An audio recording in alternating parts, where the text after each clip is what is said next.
Boa noite, pessoal. Meu nome é Laura Paulucci, sou médica veterinária, pós-graduada em oftalmologia e gerente geral da Visu. É um prazer estar com vocês no nosso segundo webinar e com o tema que foi o mais pedido, os cuidados no pré-operatório da cirurgia de catarata. Nosso webinar vai funcionar da seguinte forma. Vou fazer uma apresentação rápida da Visu e, em seguida, a doutora Tatiane Osório vai dar início à aula. Dúvidas podem ser feitas no chat durante a apresentação, que no final a doutora Tatiane vai responder todos vocês, ok? A Visu é uma empresa brasileira focada na oftalmologia veterinária e criada pela Medifacus com o objetivo de suprir as demandas de um dos mercados que mais crescem no mundo, o mercado PET. A Medifacus é uma empresa que atua no mercado da oftalmologia humana há mais de 50 anos. E, além da sua presença sólida no Brasil, exporta para os 5 continentes. É líder global na produção de anéis intraestromais para a correção do ceratocone, o Keraring, e, ao longo desses anos, produziu mais de 5 milhões de lentes intraoculares. E por que eu estou falando sobre a Medifacus com vocês? Porque, além dela ser a empresa mãe da Visu e que apoia a Visu, é na indústria da Medifacus onde as nossas lentes intraoculares e o nosso visco são produzidos. Isso significa que as lentes veterinárias da Visu passam exatamente pela mesma linha de produção e processo de controle de qualidade que as lentes para humanos. Em uma indústria com certificações de qualidade, tanto internacionais como a ISO 13.485 e nacionais, como a Anvisa e MAPA. E é justamente isso que garante qualidade e segurança máxima nos nossos produtos. A Visu tem como objetivo principal oferecer segurança, tecnologia, produtos, práticas para preservar, tratar e recuperar a visão dos pets. Hoje eu tenho orgulho de falar para vocês que as nossas lentes estão sendo implantadas em animais em mais de 14 países ao redor do mundo. Os nossos principais produtos são as lentes intraoculares Iovet e Iovet AC. A Iovet é uma lente intraocular para saco capsular. E a Iovet AC, a lente intraocular para câmara anterior. É a única lente de câmara anterior veterinária do mundo. Esses dois modelos de lentes estão disponíveis tanto para cães quanto para gatos. Nós temos o nosso visco elástico, o Viscovet, que é feito de poliacrilamida. É o único visco 100% sintético do mercado. Os nossos bisturis, o Whitevet, tanto de 2,75 quanto 15 graus, e o queridinho do momento, o Percordsvet, que é um simulador de cirurgia de catarata, para acelerar a curva de aprendizado e trazer mais confiança para o cirurgião. Aqui estão os meus contatos, me coloco 100% à disposição de vocês, e agora eu tenho a honra de apresentar a doutora Tatiane Osório, que é médica veterinária com pós-graduação em oftalmologia e há mais de 17 anos atua na área. Ela atende cães, gatos, animais silvestres e também cavalos. Ao longo da sua carreira, ela já acompanhou o pré e o pós-operatório da cirurgia de catarata de mais de 300 olhos. E também é coordenadora do Grand Round, um mastermind que reúne mais de 50 profissionais da área. No formato de palestras mensais, ela e o Dr. João Antônio Brotos criaram uma comunidade que compartilha conhecimento, eleva o padrão da prática e impulsiona o crescimento profissional de quem participa. E como no Grand Round ela está na coordenação e não como palestrante, é uma honra passar a palavra para ela. Tati, seja muito bem-vinda, pode compartilhar sua tela, sua apresentação e boa aula. Primeiro, boa noite a todos, né? É uma honra muito grande estar aqui.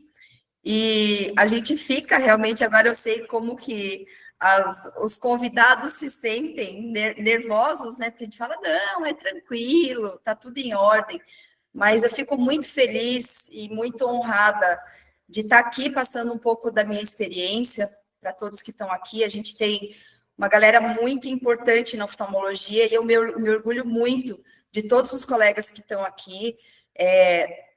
É um prazer falar sobre a minha experiência do pré-cirúrgico, porque hoje eu não faço a cirurgia de catarata, mas eu acompanho o pré-cirúrgico, a escolha dos pacientes, e que também faz parte do sucesso da cirurgia, porque o cirurgião, ele também que precisa da gente, a gente também precisa do cirurgião de catarata para completar e melhorar essa qualidade visual, né? Eu sempre falo de melhorar a qualidade visual dos nossos pacientes. Então, agradeço a todos também que estão aqui, as pessoas que estão aqui, os colegas, e eu dizer que é uma honra e, de verdade, meu coração está muito aberto aí, eu estou muito feliz de estar com vocês. E eu vou compartilhar a tela aqui para a gente conversar um pouquinho com vocês. Vamos lá. Combinado. E pelas inscrições que a gente teve, Tati, grande parte das pessoas que estarão aqui presentes hoje não fazem a cirurgia de catarata, mas fazem toda a parte do pré e do pós-cirúrgico. Muita gente indica um cirurgião de catarata. E, obviamente, para o sucesso, a gente fala, né, que a cirurgia de catarata é uma cirurgia passo-dependente, e não só no transoperatório. Ela depende muito do pré-cirúrgico e do pós-cirúrgico também, que quem sabe não vai ser nosso próximo tema de webinar, né? Vamos ver aí, quem sabe aí vem surpresas para todo mundo. Então, gente, o tema, né, quando a gente fala de cirurgia de catarata, o pré-cirúrgico também é importante. Eu sempre falo para os tutores quando chegam para mim aqui na clínica, e eu sou muito aberta em relação a isso, que a cirurgia de catarata, ela começa na avaliação do paciente como um todo. E atrás de um olho sempre vem um corpo, né? E se esse corpo desse paciente não está bom, automaticamente o sucesso da cirurgia, seja ela cirurgia de catarata, ou seja ela outro tipo de cirurgia, ou até mesmo um tratamento mais simples de olho seco, a gente vai ter dificuldades no meio do caminho. Então, o que se esconde, né, atrás de um olho com catarata? Eu sempre fico receosa quando chega esses pacientes para mim, porque às vezes eles vêm encaminhado para a gente realizar os procedimentos aqui, e quem faz as cirurgias de catarata para mim é o Dr. Tarcísio. O professor Fábio Brito fazia cirurgias de catarata aqui para mim também. E como eu atendo os silvestres, eu ainda tenho um plus a mais que a Dani Cremonini vem para mim aqui fazer as cirurgias das aves, dos exóticos. Então, além de trabalhar com cão e gato, tem essa outra parte que também é importante. Não só a cirurgia em si, mas o pré-cirúrgico, né? Como que a gente vai preparar esse paciente para que o sucesso da catarata junto com o cirurgião gere nesse paciente uma melhora da acuidade visual e para que ele tenha, né, o fator visual em torno de 90% aí de melhora da condição e da qualidade de vida. Então, o que se esconde, né? A gente sempre pergunta, e é uma coisa que eu sempre coloco na minha cabeça, eu falo assim, o paciente, ele é meio que um Kinder Ovo, né? Ele vem aqui para a gente avalia, a gente faz os exames físicos, faz os exames clínicos, a gente sabe que tem uma opacidade, a gente já bate o olho ali, já vê mais ou menos que é uma catarata, se é uma catarata prematura, morganiana, em reabsorção, e a gente já começa o nosso pensamento a viajar, opa, será que esse paciente está apto para fazer o procedimento cirúrgico? Então, tudo isso eu vou passar aqui a minha experiência de atendimento pré-cirúrgico, e também depois a gente pode conversar com vocês sobre o pós-cirúrgico, visto que eu, novamente, falo para vocês, e não há problema nenhum, de falar que eu não faço as cirurgias. Eu acho uma das cirurgias mais difíceis para realizar, porque não é somente a cirurgia, o ato cirúrgico, mas sim a destreza do manuseio, porque a gente está lidando com o fato que faz a quebra e a aspiração. Então, se você aspira mais do que precisa, a cápsula posterior vem dentro da sua mão ali, acaba saindo, e isso gera mais complicações. Então, eu sempre falo que o paciente, ele é o Kinder Ovo. Por que ele é um Kinder Ovo? Porque ele vem realmente, né? O tutor, ele chega para a gente, e a gente, na avaliação e na anamnese, a gente já vê uma opacidade, né? Já vê que esse paciente, ele tem uma alteração ali dentro da lente, no cristalino, mas ele pode vir com outras alterações junto, e que a gente tem que, de uma forma, tentar amenizar essas alterações que vem junto com a catarata, para que o sucesso da catarata venha se dispor e para que a gente não cause mais problema. E eu sempre falo também para os tutores que a cirurgia de catarata, ela é uma cirurgia que ela é passo dependente. Então, não é simplesmente você indicar um procedimento cirúrgico. É você fazer um bom exame clínico, é você avaliar o animal como um todo, se ele tem uma doença pré-existente, se ele tem um quadro de atopia, se ele tem uma alteração de dislipidemia, se ele tem uma alteração endócrina, se ele é diabético. Então, tudo isso é uma somatória para a escolha do paciente. Então, muitas vezes, quando a gente faz os exames, né, o exame clínico, físico, oftalmológico, eu passo sempre para o tutor. Existe alguma doença pré-existente, ele faz algum tipo de tratamento, ele toma algum tipo de medicamento, ele já teve alguma alteração sistêmica, teve uma hemoparasitose, ele teve um quadro de diarreia, um quadro de vômito, um quadro de verminose há pouco tempo, porque isso também vai influenciar.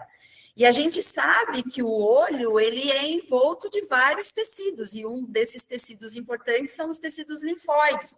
Então, o olho, ele vai reacionar. Se algo no corpo sistêmico não está bom, ou algo metabólico, ele vai ocasionar alterações. Então, eu falo que é um Kinder Ovo, por quê? Porque o tutor, ele vem cheio de esperança para fazer o procedimento cirúrgico, mas junto com essa esperança vem a bagagem. É um paciente que tem o olho seco, é um paciente que normalmente ele vem com um quadro endócrino, principalmente os pacientes com catarata diabética, é um paciente dislipidêmico, principalmente os schnauzers, é um paciente que tem entrópio, é um paciente que tem alteração na boca, então tudo isso a gente precisa avaliar. E junto com isso, simplesmente só encaminhar ele para um procedimento cirúrgico não é o suficiente. E hoje a gente sabe que todo o sucesso da cirurgia, ele vai começar também no pré-cirúrgico.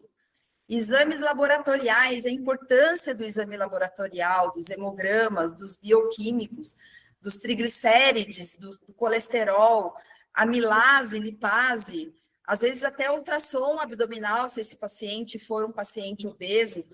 Por quê? Porque ele vai ter uma disfunção hepática. Os medicamentos que a gente vai fazer no pós-cirúrgico, antibióticos via oral, antibióticos sistêmicos, que muitas vezes o paciente não consegue fazer uso de medicações orais, mas sistêmicos injetáveis, tudo isso vai depender. E o corpo e o olho, ele é uma engrenagem que caminha junto com o corpo e caminha junto com o olho. E como eu volto a falar para vocês, se o corpo não estiver bom, o olho também não vai estar bom. E eu, pela experiência que eu tenho das cirurgias de catarata, normalmente é muito difícil, e aí depois a gente vai conversar também sobre isso, é muito difícil um paciente só vir com a catarata. Ou ele vem com uma catarata juvenil, um paciente de 4 meses, a gente já operou um animal com catarata bilateral 4 meses, e aí a gente teve o sucesso da catarata, mas no decorrer do tempo ele desenvolveu uma doença autoimune, porque a gente sabe que a primeira estrutura a ser formada é o cristalino, é o cálice, ele vai ter alteração. Se ele tem uma catarata juvenil, ele vai ter alterações congênitas. E aonde estão essas alterações que naquele momento só vai aparecer a catarata? Ele pode ter alteração retiniana. E aí a expectativa do tutor fazer com a cirurgia e para que esse animal ele volte a enxergar, a gente também precisa orientar esse tutor que ele precisa também fazer o acompanhamento pós-cirúrgico. Então, além do pré-cirúrgico, o transcirúrgico, a cirurgia em si, e o pós-cirúrgico e o acompanhamento também desse paciente ao longo da vida. Quando a gente fala de cirurgia de catarata, eu trabalho aqui na clínica, então eu trabalho com silvestre e trabalho com equinos também, a gente precisa avaliar as espécies, né? E dentro das espécies, a gente também precisa avaliar as raças. Algumas raças, tem estudos hoje que demonstram para nós, da implantação da lente intraocular, que é necessário implantar a lente em alguns pacientes, outros pacientes já têm alguns processos reacionais. Então, tudo isso vai envolver também a escolha do paciente, como a gente vai escolher esse paciente para a cirurgia. É um paciente cardiopata, é um paciente hepatopata, é um paciente com uma alteração endócrina, é um paciente que ele já vem sendo acompanhado não somente com oftalmo, mas com outras especialidades, porque a oftalmologia ela não se faz sozinha, ela sempre faz junto com as outras especialidades. Esse paciente ele tem um problema dermatológico, como que a gente vai preparar esse paciente? Né? Ele é um peixe, essa foto aqui do Heitor, o Heitor é um colega muito querido que faz as cirurgias em silvestres, a Laura atende bastante também os silvestres, então a gente percebe também com mais frequência em animais silvestres a catarata em lagomorfos, que são os coelhos.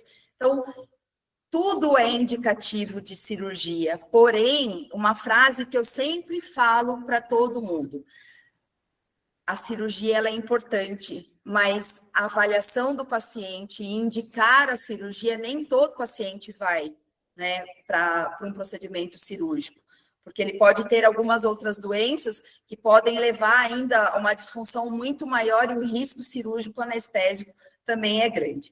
E o objetivo da cirurgia de catarata é justamente isso, é fazer com que a luz atravesse esses mecanismos transparentes e chegue no órgão-alvo, que é a nossa retina. E a retina vai transformar essa luz em estímulo elétrico, e aí a gente vai conseguir fazer com que esse paciente ele enxergue de uma maneira aí, muito melhor. Alguns estudos, só a título de curiosidade, alguns estudos na medicina humana, eles indicam muito a cirurgia de catarata, e até tem alguns estudos na integrativa, e eu faço parte com muito orgulho também da medicina integrativa, com relação à catarata. Quando a luz não chega para fazer a estimulação da retina, ocorre uma predisposição maior dos pacientes a desenvolver Alzheimer. E a gente sabe que a luz, quando chega na retina, ela tem essa dispersão e ela estimula algumas vitaminas, principalmente as vitaminas do complexo B. Então, se o paciente ele tem catarata, por isso também dá importância de oferecer a cirurgia de catarata para o paciente, desde que ele possa fazer o procedimento, desde que todos os exames pré-cirúrgicos, e a gente vai conversar com vocês sobre isso, desde que ele consiga fazer o procedimento, a diminuição de alterações cognitivas.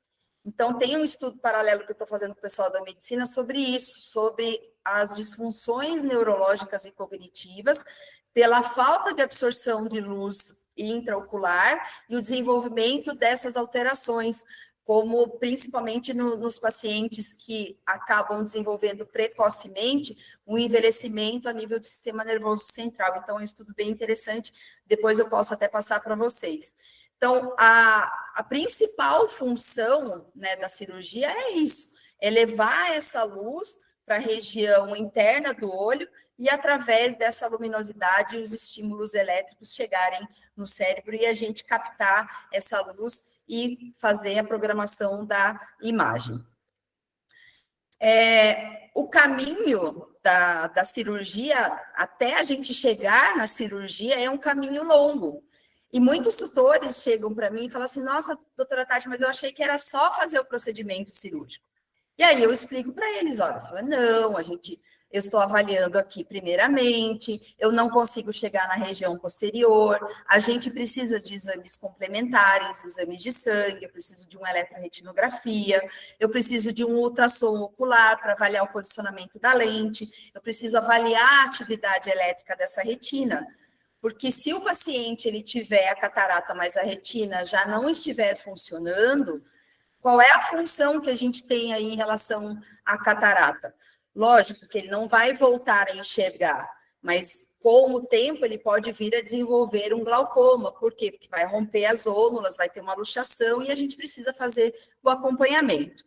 Então, assim, não existe uma receita de bolo, existe uma avaliação prévia e existe também a avaliação individual. Cada paciente é único e cada paciente ele vai ter uma característica específica e a gente precisa entender aonde a gente quer chegar. Os exames que a gente precisa, a preparação desse paciente no pré-cirúrgico, para que, novamente, o sucesso da cirurgia de catarata, ela venha com mais eficácia. Então, assim, toda a catarata, ela tem indicação cirúrgica, todo mundo aqui já sabe, mas nem todo paciente pode ser submetido ao procedimento, porque existem vários fatores que acabam envolvendo. Primeiro, eu sempre converso com o Tarcísio, eu vou dar o exemplo do Tarcísio, porque o Tarcísio vem aqui e a gente opera bastante cirurgia. Ele sempre pergunta, Tati, o paciente ele é bravo, o paciente ele é agressivo. Por quê? Porque ele vai precisar usar o colar elisabetano. E se ele usa o colar elisabetano e ele não consegue conviver durante este período pós-cirúrgico da cirurgia, ele vai me causar complicações. E para quem não opera, para quem faz o pré-cirúrgico e também fica com o pós-cirúrgico, a gente tem uma responsabilidade também gigante, assim como para quem também opera o pré-cirúrgico e o pós-cirúrgico, ele também é importante. Porém, quando a gente vai fazer a avaliação do paciente, eu preciso perguntar tudo. O que ele come, onde ele fica, se ele é animal agressivo, se ele é tranquilo, se tem outros cachorros na casa, se tem criança, porque às vezes vai lá e tira o colar e aí acaba normalmente dando problema e complicações na cirurgia. E eu sempre avalio que sempre falo para o tutor, 10% é o procedimento cirúrgico e 90% é o cuidado em casa. E uma coisa de experiência que eu vou passar para vocês aqui, eu tinha muito problema de tutor mentir para mim. Ah, não, ele está com o colar, ele está com o cone. E aí eu vejo que ele acaba mexendo, um processo inflamatório, uma uveíte, um aumento de pressão intraocular, porque ele se debate muito e o colar fica na região do pescoço. Então, ele vai comprimir todas as artérias importantes da região do pescoço e automaticamente, por conta de chacoalhar, ele vai acabar dando complicação e vai ter esses picos de pressão intraocular. E eu sempre coloco uma etiquetinha onde tem o fecho e eu assino em cima com uma caneta. Eu sempre tenho um monte de caneta, aquelas canetas permanentes, e eu assino em cima para ele não tirar aquilo. É um mecanismo que eu achei aí para a gente manter o colar. E esta avaliação do paciente como um todo, ele também vai entrar no comportamento desse paciente. Porque eu não vou operar um Rottweiler, por mais que todos os exames estejam normais, mas que o tutor não vai conseguir colocar medicação no pós-cirúrgico. Porque ele vai causar complicação, esse olho vai inflamar, ele vai desencadear uma uveíte importante, essa uveíte importante vai desencadear secundariamente um glaucoma, e esse glaucoma vai dar alteração retiniana, e esse animal vai acabar levando ao óbito ocular, né? Hoje o Brutus colocou até no Instagram isso, né? O óbito ocular é terrível. Então, a gente faz tudo direitinho, só que o pós-cirúrgico, ele também é importante, assim como o pré-cirúrgico. Então, os fatores que vão interferir diretamente sobre o sucesso da cirurgia, além de tudo isso que eu falei para vocês, são fatores anatômicos. Ah, é um shih tzu, ele tem entrópio, ele tem distiquíase, ele tem alteração, síndrome do braquicefálico. Eu preciso corrigir isto antes, para que eu tenha um sucesso na minha cirurgia e no pós-cirúrgico. A raça, ela vai influenciar também. Animais totalmente agressivos, Rottweiler, como eu falei para vocês, e muitas vezes acaba chegando aqui para mim, para fazer a cirurgia, eu não opero. Por quê? Porque eu não quero causar problema para esse paciente e eu também não quero ter problema. A idade do paciente vai interferir diretamente. Pacientes mais jovens, quando a gente opera as cataratas juvenis, e uma das recentes que a gente acabou fazendo com o Tarcísio, foi uma cajuinha de 4 meses com catarata bilateral. E eu percebo que animais mais jovens, eles desencadeiam durante o pós-cirúrgico processos de uveíte mais intenso. Isso é a minha visão, tá? Depois a gente pode conversar sobre isso também.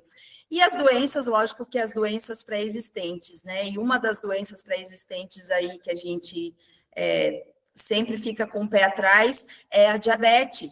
A diabetes, em algum momento da vida desse paciente, vai desencadear uma alteração na adrenal, um hiperadrenocorticismo, porque ele já tem essa predisposição a ser um animal altamente inflamado, e o olho ele vai repercutir nesse processo inflamatório.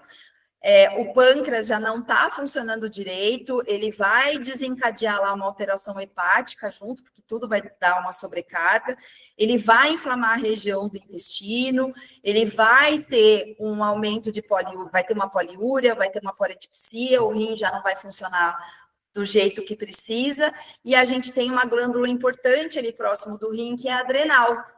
Então, eu fico de cabelo em pé quando chega um paciente com diabetes. Por quê? Porque em algum momento da vida dele, ele vai desencadear um hiperadrenocorticismo.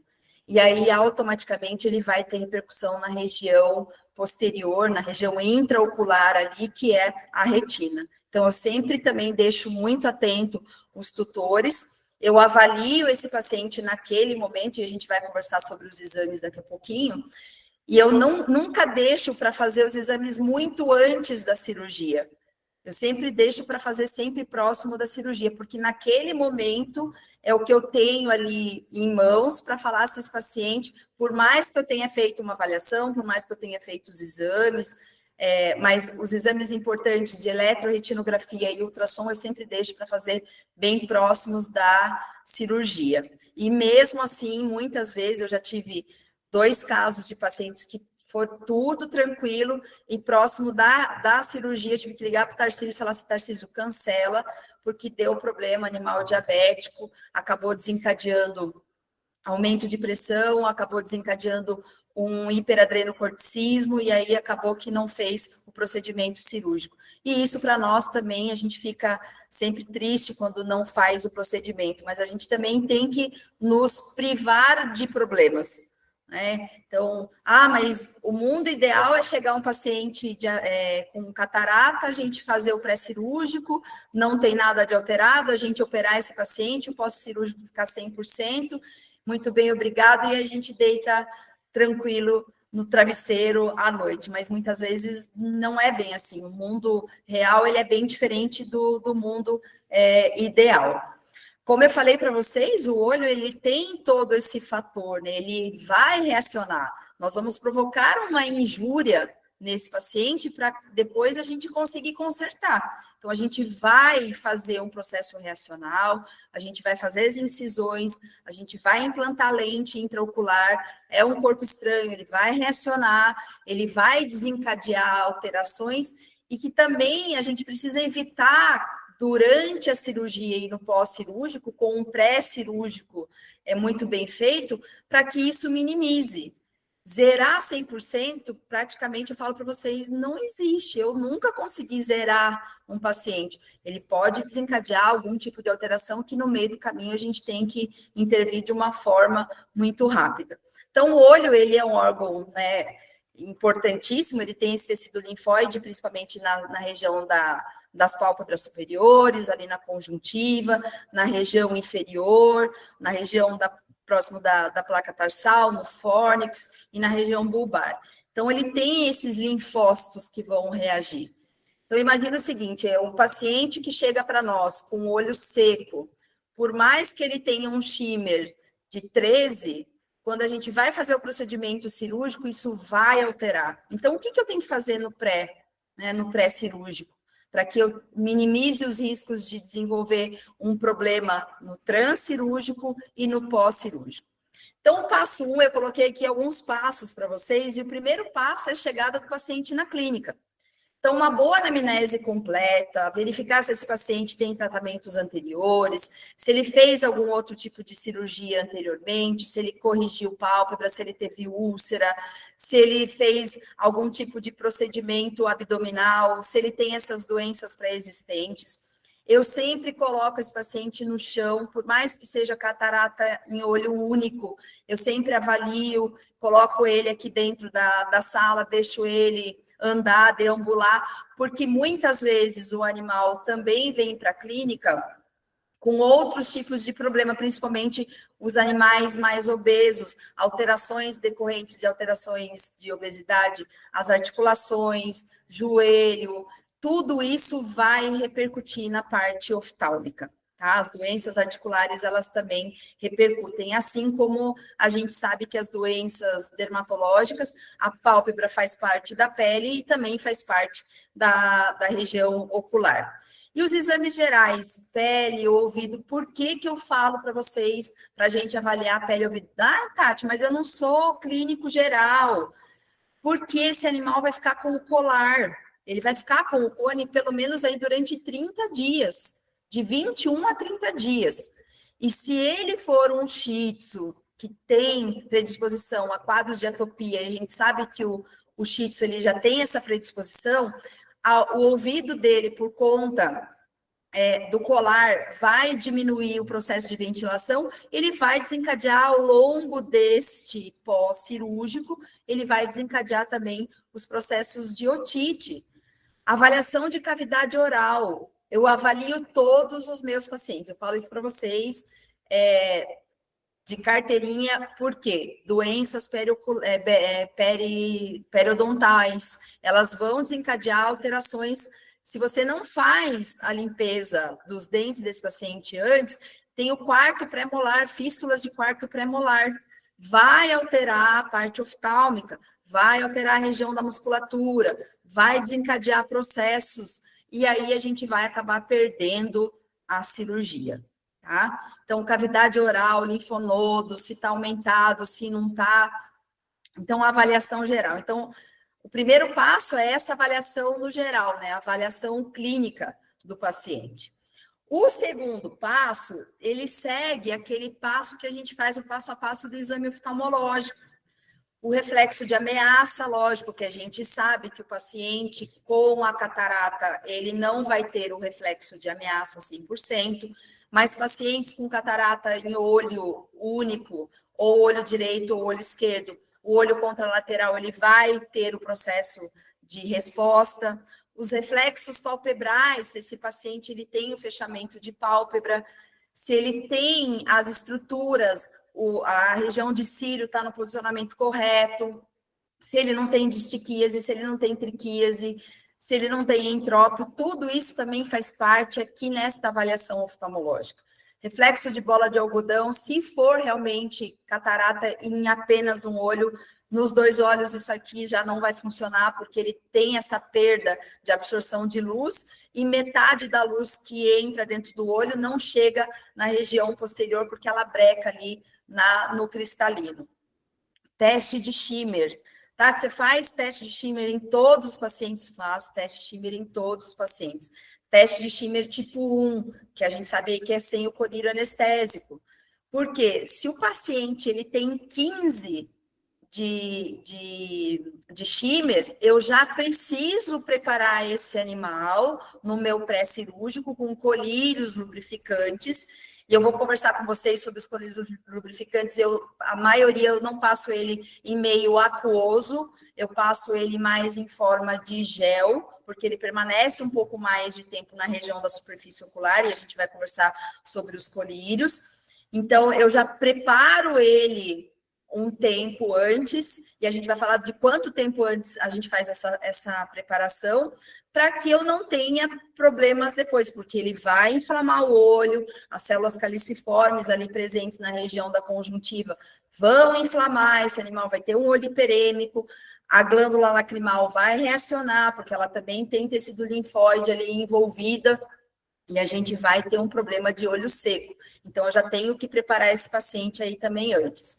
E, se necessário, o teste de shimmer tipo 2. Tá? Você faz o teste de shimmer tipo 2? Eu não faço. Ah, mas quando você usa? Em outros casos, mais para cirurgia de catarata, não. Tonometria. Faço em todos os pacientes. Isso aqui é importante, a gente vai falar depois sobre a gonioskopia, que tem alguns trabalhos que falam sobre a gonioskopia, e aí também são interrogações que a gente vai conversar. A tonometria, ela é importante, eu faço antes da cirurgia, um tempo antes, eu faço no dia da cirurgia, eu peço para o paciente vir 24 horas depois do procedimento cirúrgico, eu peço para ele vir 48 horas, e aí a gente vai espaçando. Por quê? Porque lembra que eu falei para vocês, a gente vai causar uma injúria e automaticamente a gente vai inflamar esse olho e ele pode desencadear processos aí no pós-cirúrgico. Então, a importância também do pré-cirúrgico. Reflexo pupilar consensual, se for em olho único, eu tenho uma catarata no olho direito, eu vou testar o olho esquerdo, e isso serve também para a região contralateral. Fotocromático em todos os pacientes. Mas ele tem um reflexo de escape do vermelho e escape do azul. Vai para a eletroretinografia. Mas é um fotocromático que deu positivo para o vermelho e deu positivo para o azul. Eu já tenho mais ou menos uma ideia de que essa retina aí aparentemente está íntegra, mas eu nunca passo isso para o tutor, eu sempre falo que ele vai precisar fazer eletroretinografia. A biomicroscopia, em todos os casos, eu avalio sempre glândulas de meibômio. Isso é importante, eu não avaliava antes, eu deixava meio que passar batido. Avalio glândulas de meibômio, eu faço a inversão da pálpebra, avalio tudo. Quando eu tinha o Osavete, eu passava o Osa em todos os animais. Eu avalio as glândulas de Zines que ficam ali na placa tarsal, porque o animal que ele tem as glândulas inflamadas, ele vai desencadear um processo de olho seco no pós-cirúrgico. Então, se ele tem as glândulas da placa tarsal um pouco mais evidentes, eu tenho que tomar cuidado mesmo com o shimmer, isso é experiência minha.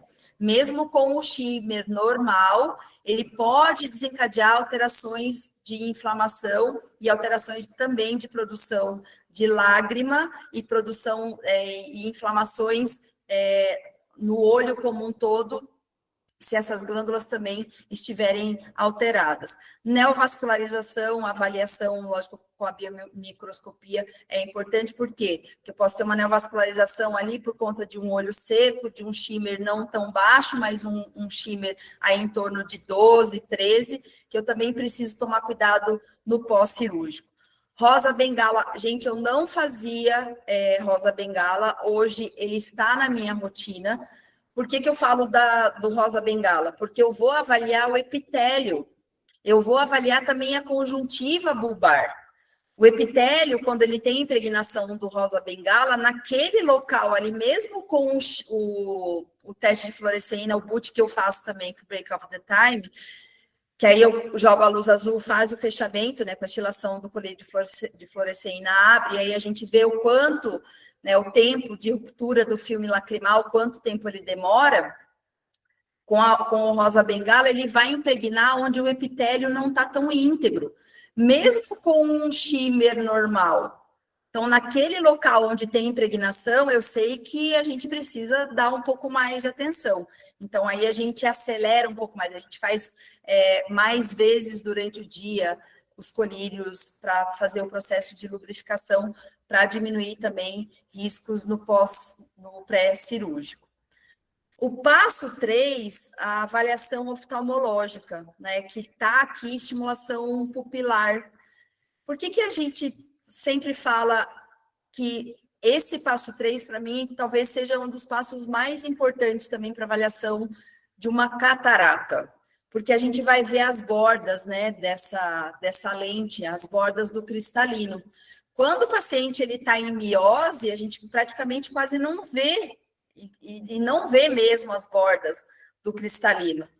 E se a gente dilata esse olho, a gente vê se essa lente ela está subluxada, ou se ela está muito subluxada, ou se ela já tem ali em alguma região uma subluxação que vai me ocasionar algum problema durante o transcirúrgico ou também no pós-cirúrgico. E aqui eu vou falar para vocês em relação ao midriático e atropina. Então, aqui, da minha experiência, em relação aos colírios, eu uso só o midriático, tanto para avaliação aqui durante o exame físico, clínico e biomicroscópico, e também no pós-cirúrgico e no pré-cirúrgico ali, para a gente poder fazer essa midríase, para que a cirurgia não tenha um fechamento, para que o cirurgião ele tenha um acesso melhor a esse cristalino, a minha experiência é que com a atropina, a gente tem aí um tempo de ação muito maior, e aí eu acho que o pós-cirúrgico também, ele pode desencadear mais as sinéquias, e a gente vai falar sobre isso depois. Então, o midriacil, para mim, ele é um colírio que eu tenho na minha rotina, tanto para cão quanto para gato.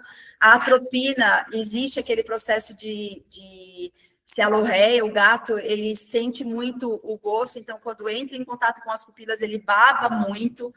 E o tempo de permanência dele no olho é um tempo muito grande. Então, do pós-cirúrgico, eu também tenho que tomar cuidado com as sinéquias. Então, eu preciso movimentar um pouco esta pupila.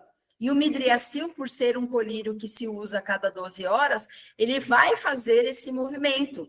Porque o tempo de ação dele, quando ele começar a ter uma baixa metabólica via sistêmica, via ocular, ele vai fazer o movimento novamente de midríase e miose. Então, ele tem essa movimentação, eu consigo movimentar mais a minha pupila, porque eu não quero que o meu pós-cirúrgico tenha uma sinéquia aberta, porque ele vai sinequiar ali, ele vai dar alteração, e aí a pupila no pós-cirúrgico, ela vai ficar e não há cristo nenhum que faça essas aderências aí sumirem. Então, eu prefiro, na minha rotina, exame clínico midriacil, tanto para cão, quanto para gato, quanto para os equinos. Já para aves, eles têm uma movimentação ali, os músculos ali de pupila, eles não fazem nenhum efeito, nem com a atropina e nem com o midriacil. Praticamente, a gente quase não usa aí, tá? Então, é mais o midriacil na minha rotina clínica. Em relação aos midriáticos, eu também tomo bastante cuidado, porque eu não sei o que está escondido ali. Às vezes o animal, ele chega com a pupila ou em midríase muito grande, muito intensa, porque a luz não passa, então automaticamente são aquelas cataratas mais densificadas, ou ele tem aquela catarata que é um pouco mais moderada, onde tem alguns feixes de luz que acabam atravessando e vão estimular a região da retina. Então, ele ainda tem um pouco de contração. E quando nós vamos fazer também a avaliação de toda a borda desse cristalino, as subluxações, eu já tive um problema de um paciente, eu vou falar aqui também a minha experiência, de que veio para cirurgia, para avaliação de cirurgia de catarata, ele veio com uma miose muito intensa. A hora que eu fui fazer o colírio, fui fazer o midriático, a gente percebeu que tinha uma região subluxada entre 3 e 6 horas. E aí ele ficou aqui na clínica, a gente ficou conversando, e eu percebi que logo após isso, ele teve um pouco mais de subluxação. Então, gente, eu sempre falo, nem tanto ao céu e nem tanto ao inferno, a gente tem que ficar ali sempre no meio de campo. Eu quero que esse colírio saia o mais rápido possível. Vocês concordam comigo que se eu colocar uma atropina, ela vai demorar 24 horas para ela poder fazer o processo metabólico? E não tem como a gente reverter ele na hora, a não ser que a gente tenha a latanoprosta para fazer instilação para poder fazer o quê? O efeito ao contrário, ele vai fazer essa miose novamente, não vai ficar com essa pupila tão dilatada. Porque se está subluxado ali, ele vai para casa, ele pode cair, ele pode se machucar, ele pode pular, e essa lente que está subluxada com a atropina durante muito tempo, o que ela vai fazer? Ela vai romper as ônulas e ela pode ter o quê? Uma luxação para a região anterior ou para a região posterior. Então, a gente tem que tomar bastante cuidado em relação a isso. Outra coisa que eu tenho aqui na clínica, que eu faço as avaliações, que eu percebo que está meio que subluxado e eu preciso, e o cachorro é super agitado, eu tenho o quê? O Xalatan. O Xalatan, quando você faz a instilação, em torno aí de 1 hora e meia, ele já começa a fazer também esse processo de contração pupilar. E aí eu falo, opa, peraí, graças a Deus que está conseguindo fechar. Então, eu não uso, por isso que também eu não uso o colírio de atropina. E essas avaliações oftalmológicas, elas incluem tudo, desde superfície ocular até região interna. E muitas vezes, como eu falei para vocês, vem tutores nos procurando para fazer a cirurgia, mas que as córneas não estão totalmente transparentes. Elas estão, tem uma ceratite, tem uma neovascularização, e como que a gente vai preparar, né, esse paciente? E o tutor quer porque quer que faça o procedimento. E aí eu vou deixar aqui também um questionamento.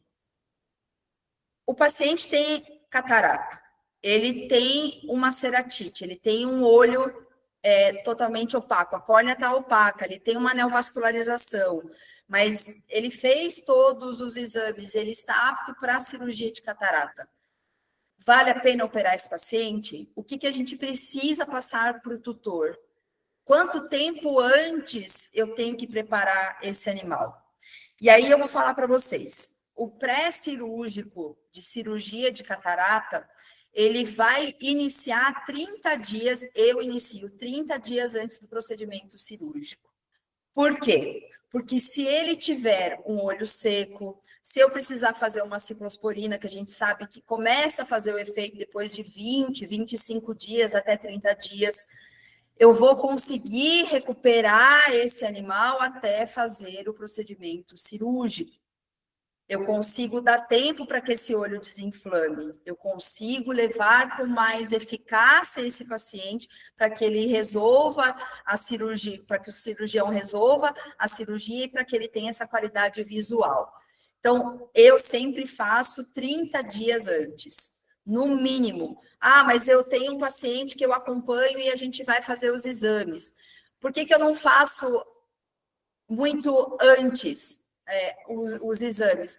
Porque ele pode sofrer algumas modificações, principalmente em relação à eletroretinografia, que é um dos exames que a gente vai conversar que eu vou conversar com vocês. Eu sempre peço aí de 2 a 3 dias antes. E lógico, quem tem a ERG pode fazer no dia da cirurgia, é o melhor dos mundos, mas nem tudo é aquilo que a gente quer que seja. Então, muitas vezes a gente não tem. Quem faz aqui para mim é a Cris Overati, então, às vezes não tem como fazer um pré para fazer a avaliação desse paciente, levar para a cirurgia, e no dia da cirurgia também fazer uma eletroretinografia. Isso também gera custo para o tutor, tá? Então, avaliar se essa lente ela tem também outras alterações, se ela já está ali há bastante tempo, se esse olho está sofrido há muito tempo. É uma das características também que a gente precisa pensar muito. Como eu falei para vocês, alguns pacientes, eles chegam para nós para cirurgia de catarata, mas muitas vezes a gente acaba não fazendo o procedimento por conta de N fatores. E um desses fatores também, ele está envolvido com a parte oftálmica e com o resultado dos exames, seja ele o hemograma, seja ele a eletroretinografia ou ultrassom ocular. Então, aqui tem alguns exemplos de alguns pacientes que chegaram até mim para procurar fazer o procedimento de cirurgia e a gente acaba não fazendo. Como que eu vou fazer uma cirurgia num paciente que tem uma sinéquia, que é um olho já bem inflamado, que já tem uma predisposição a ter glaucoma, né? Como que eu vou fazer uma cirurgia de catarata num paciente que chega aqui? E o tutor, ele chega cheio de esperança, e a gente tem que cortar essas esperanças para que a gente não tenha problema. Outros pacientes vêm com o olho que aparentemente está calmo, e aí o tutor vem, eu quero fazer a cirurgia de catarata, e aí a gente faz o quê? Faz a biomicroscopia e vê essas estrias de Raab. Isso aqui é predisposição, isso aqui é patognomônico, na verdade, de glaucoma. E aí você vai aferir a pressão intraocular com o olho calmo, e aí em torno de 30, 32. E aí também vai brecar esse paciente para ir para a cirurgia.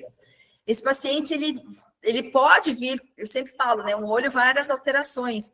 Ele tem ali em cima, ali em torno, em 1 hora, ele tem uma distiquíase, ele tem um pelo. A gente precisa fazer também o tratamento para que não tenha problema no pós-cirúrgico. Ele tem uma atrofia de íris. É indicativo de fazer o procedimento? Não existe uma regra, existe um bom senso de levar esse paciente ou não. É uma catarata já bem avançada, já tem fratura, já é um animal diabético. Como que a gente vai lidar com esse paciente? O olho aparentemente tranquilo. Isso aqui é o melhor dos mundos, né? Um olho calmo. É um paciente jovem, em torno de 3 a 4 anos, com uma catarata que os exames deram todos normais. Isso aqui é o mundo ideal, mas nem sempre esse mundo ideal faz parte da oftalmologia veterinária. Paciente com catarata, ele vem com uma ceratite pigmentária, ele vem com distiquias, ele vem com entrópio, ele vem com olho seco, né? Então, tudo isso vai acabar interferindo e vai acabar influenciando. E a avaliação aqui, como eu falei para vocês também, uma das avaliações importantes é o fotocromático, que ele também vai delimitar para nós se esse paciente pode ter alguma alteração retiniana ou não. Então, o quão importante é, né, essas avaliações aí pré-cirúrgicas. A gente vê aí um paciente com a pupila totalmente dilatada, em midríase, já com uma alteração retiniana. Então, é importante esta triagem aí durante esse pré-cirúrgico. Chega pacientes assim para a gente aqui, eu quero fazer o procedimento de catarata, mas vai operar? Então, vamos estabilizar esse olho aqui primeiro. Então, aqui outros exemplos, uma catarata também subluxada ali de 7 horas até umas 9, 10 horas, a gente percebe que tem uma subluxação e a gente consegue perceber isso só fazendo a dilatação. Como eu falei para vocês, eu uso sempre o midriacil como colírio de eleição. E aqui eu sempre coloco, né, na mira do perigo. Chegamos na cirurgia de catarata, mas e o pré? O pré-cirúrgico. Então, os exames de sangue que normalmente eu peço, e acho que a maioria também acaba pedindo, mas aqui só para lembrar, hemograma, a gente avalia também principalmente plaqueta, os bioquímicos, ALT, fosfatase alcalina, triglicérides, é importantíssimo essa avaliação, triglicérides e colesterol, perfil eletrolítico, cálcio, sódio, potássio, proteína total e frações, a glicemia, e muitas vezes a gente pede também a dosagem de insulina, amilase e lipase, para ver se esse animal ele tem alguma predisposição também a ter processos de pancreatite. As pancreatites, elas vão interferir diretamente no pós-cirúrgico e na cirurgia, porque o olho ele fica bastante inflamado, e aí a gente tem que dispor de mais colírios anti-inflamatórios no pré-cirúrgico, e sempre eu faço o PCR para hemoparasitose, seja Ehrlichia, Babesia ou anaplasma. E de exames de imagem, ultrassom ocular. O mundo ideal é pedir um dia antes, ou pedir no dia, ou fazer esse exame do ultrassom ocular no dia que for fazer a cirurgia, mas nem sempre acontece. Então, o ultrassom ocular é um dos exames que eu também deixo para fazer por último, tá? Pelo menos aí um dia antes do procedimento cirúrgico. E a eletroretinografia até uma semana antes. Você faz, Tati, 30 dias antes? Não.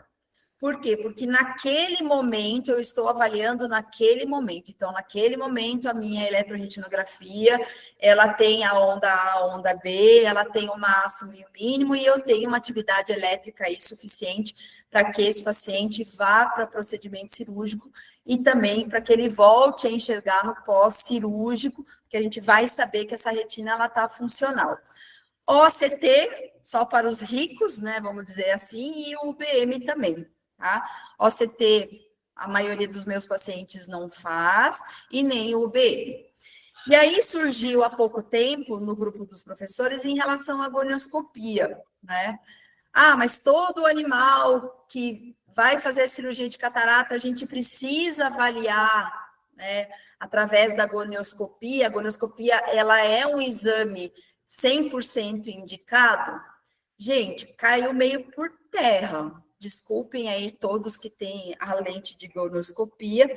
Por quê? Porque um trabalho recente, agora do dia 19 de maio, ele avaliou a morfologia do ligamento pectinado através da gonioscopia e, pasmem, tem alterações de raças, padrões raciais, e dentro dos padrões raciais, idades que acabam influenciando.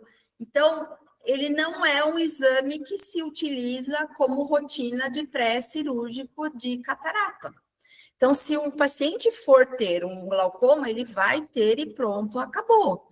Mas a gonioscopia não é tão utilizada. E até o pessoal acabou brincando lá, vamos vender todas as lentes de gonioscopia. Desculpem para quem vende as lentes, mas tem esse trabalho aí recente que não é um exame de eleição, né? Não é padrão ouro aí a gonioscopia, tá?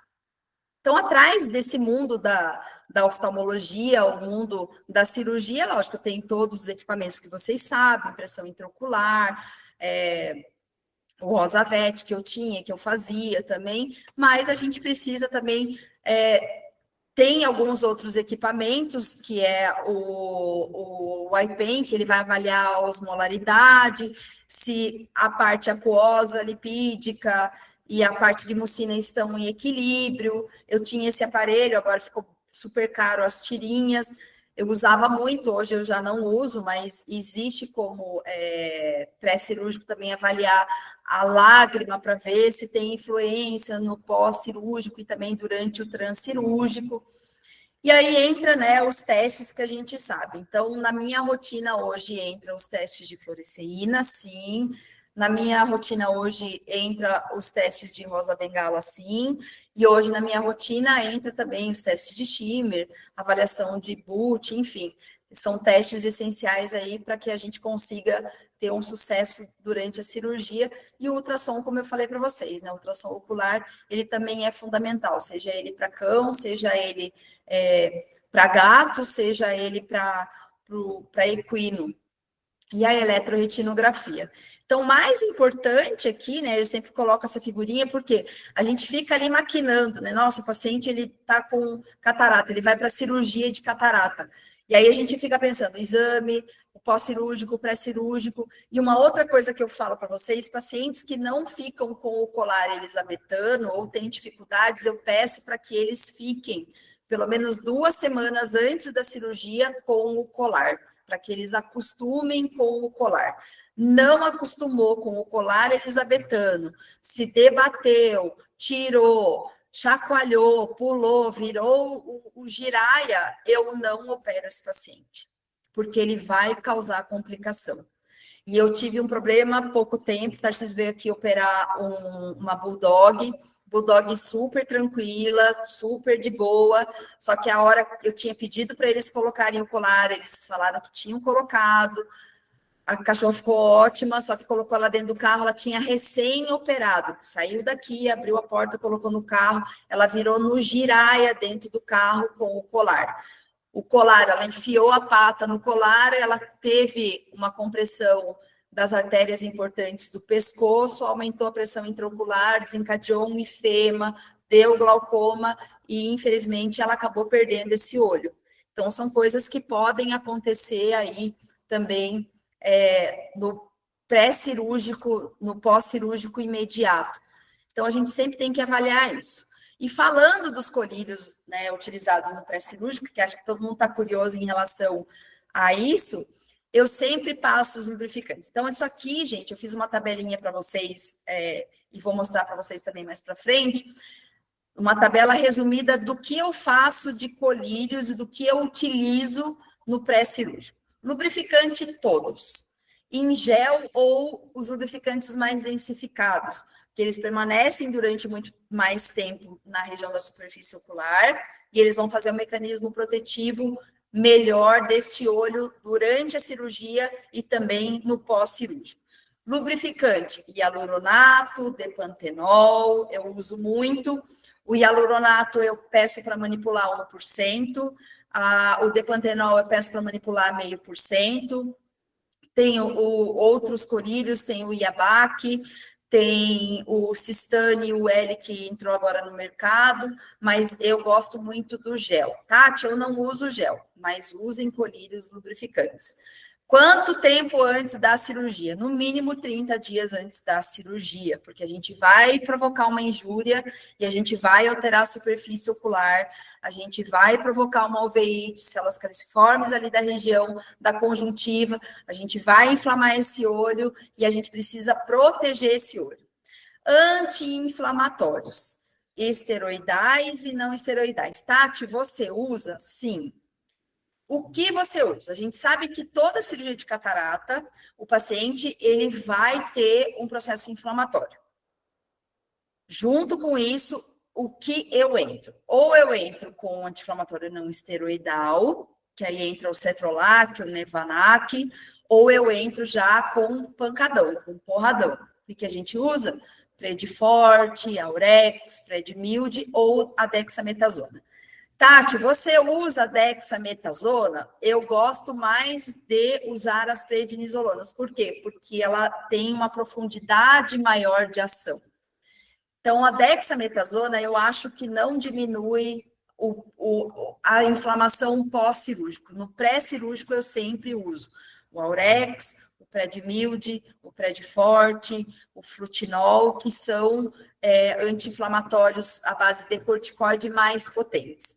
Colírio antibiótico pré-cirúrgico, se o paciente tiver olho seco, por mais que ele tenha um shimmer de 13, eu entro com colírio antibiótico, pelo menos 7 dias antes, tá? Imunossupressores. O animal, ele usa imunossupressor.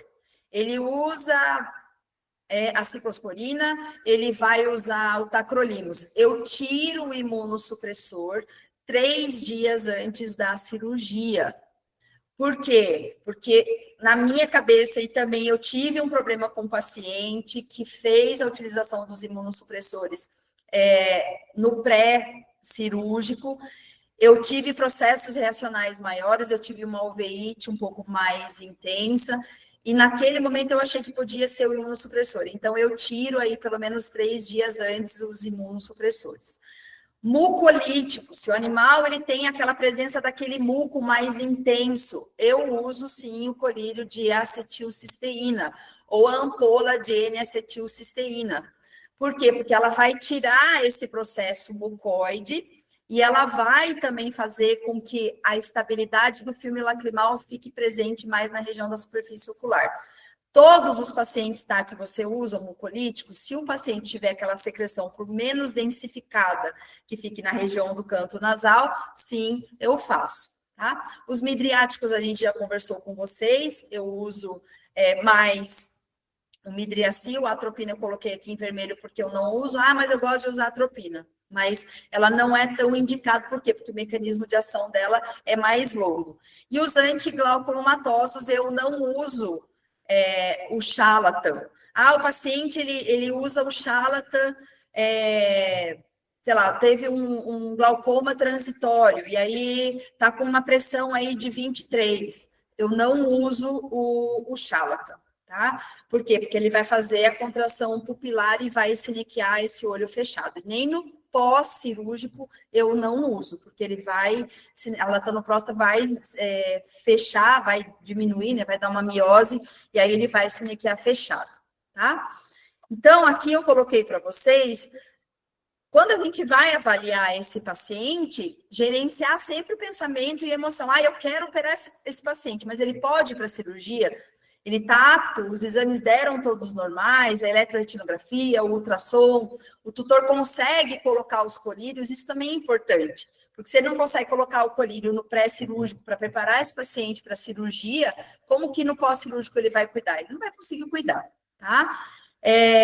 Como eu falei para vocês, eu sempre faço um colírio midriático pelo menos aí 3 dias antes da cirurgia. Como a gente já havia conversado, para quê? Para que essa pupila ela tenha uma midríase, e eu não uso, como eu falei novamente, e volto a falar para vocês da atropina, eu uso midriacil, para que o cirurgião tenha um acesso melhor ali também durante o transcirúrgico. Então, aqui eu coloquei uma tabelinha para vocês, que vocês gostam, né, de tabela, sobre os colírios, o nome comercial, princípio ativo, a posologia que eu uso e a utilização. Então, como pré-cirúrgico, para diminuir os processos, né, de uveíte, eu uso o anti-inflamatório não esteroidal se eu tenho uma pressão muito baixa.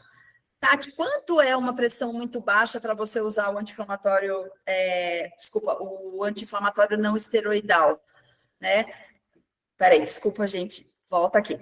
O anti-inflamatório não esteroidal para as uveites mais moderadas, em torno aí de uma pressão intraocular de 11, 10, um olho mais calmo, aí a gente entra com o anti-inflamatório não esteroidal, Cetrolac, o Nevanac, o Stil e o Acular. Quantas vezes por dia? 2 vezes por dia ou 3 vezes por dia? Quanto tempo antes da cirurgia? 1 semana, tá? Os antiglaucomatosos de pré-cirúrgico, você usa? Não, eu uso mais no pós-cirúrgico. Mas se ele tiver uma pressão aí em torno de 26, 27, eu já começo a pensar em entrar com os antiglaucomatosos. Eu não uso, como eu falei para vocês, eu não uso o Xalata, tá? Porque ele vai causar essa miose. Então, eu entro aí com Cosopt, uma semana antes, avalio novamente a pressão e aí a gente vai... Porque um olho com catarata, ele sempre vai ter algum tipo de alteração, tá? 2 vezes por dia e aí ele vai controlar essa pil. E aí, logo depois do pós-cirúrgico, nunca entro com o Xalatan, tá? E eu entro com o Cosopt, entro com o Timolol, né? Esses análogos de prostaglandina aí, eles vão causar essa miose. E os imunossupressores, se ele estiver usando, eu tiro, tá? Então, animal com ceratite pigmentar ali na região do canto nasal, está usando o imunossupressor, seja ele ciclosporina, seja ele tacrolimus, seja ele pimecrolimus, que tem essa utilização do paciente aí 2 ou 3 vezes por dia, eu tiro um pouco antes de fazer o procedimento cirúrgico. E aí, gente, uma outra coisa que eu ia falar para vocês é desse colírio novo da losartana. A losartana, ela está aí no mercado, que ela vai diminuir, né, essa fibrose, os raízes, né, pós-cirúrgicos. Tá, que você usa ele como pré? Não, mas hoje eu estou conseguindo introduzir ele no pós-cirúrgico. Então, vou falar um pouquinho também do pós-cirúrgico.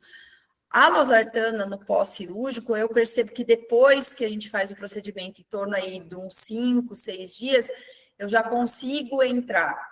Por quê? Porque no local, às vezes, aonde fez a incisão, e se o ponto ele for um ponto de sutura não absorvível, ali onde fez o ponto, ele vai ficar depois com uma cicatriz. E eu tenho usado ele, a losartana, para diminuir essas cicatrizes também de pós-cirúrgico, de cirurgia de catarata. Tá? Não sei se vocês têm utilizado aí, mas também estamos abertos aí a conversar. Os colírios antibióticos, né, que eu falei para vocês anteriormente, a tobramicina, a cipro, clorafenicol, a moxi e a GAT, normalmente, para paciente que tem o olho seco e tem aquele muco presente, eu acabo entrando aí 1 semana antes. Para quê? Porque aquele muco ali também vai predispor a ter uma contaminação e vai ter problema também no pós-cirúrgico, tá? E os anti-inflamatórios esteroidais, quando tem uveites muito intensas de pré-cirúrgico, a gente entra. E aí eu vou colocar aqui para vocês, tem um trabalho, 2 trabalhos, na verdade, um com o professor Fábio, e teve um trabalho também recente em relação aos anti-inflamatórios esteroidais, quando tem uma uveíte muito intensa no pré-cirúrgico e no pós-cirúrgico de cirurgia de catarata, se ele tem essa absorção e se ele vai gerar alguma complicação em relação aos pacientes diabéticos. Tem alguns pacientes que eles vão responder aumentando a glicemia, e tem alguns outros pacientes que vão ficar super controlados. Então, a gente tem que ter sempre o endócrino por perto. E os lubrificantes, o depantenol com hialurônato, e às vezes até a gente acaba utilizando também o Liposic, né, que são os substitutos lacrimais aí na posologia de 2 a 3 vezes por dia. Então, assim, como orientação para vocês em relação a essa conversa, né, que a gente teve aí, avaliar sempre o paciente como um todo, antes de indicar a cirurgia, verificar realmente se ele tem alguma doença pré-existente, se ele tem uma diabetes, se ele tem uma dislipidemia, se ele vai ter, se ele é obeso, se ele tem quadros de vômitos, quadros de diarreia, doença inflamatória intestinais. E uma outra coisa que eu queria conversar também com vocês é em relação a essa parte intestinal. A gente sabe que o segundo cérebro também, ele é o intestino. Então, pacientes que vão ser submetidos a procedimento cirúrgico, Eu não fazia isso antes, hoje eu já tenho um pouco mais de consciência em relação à parte intestinal, e eu passo sempre um probiótico e um prebiótico, tá?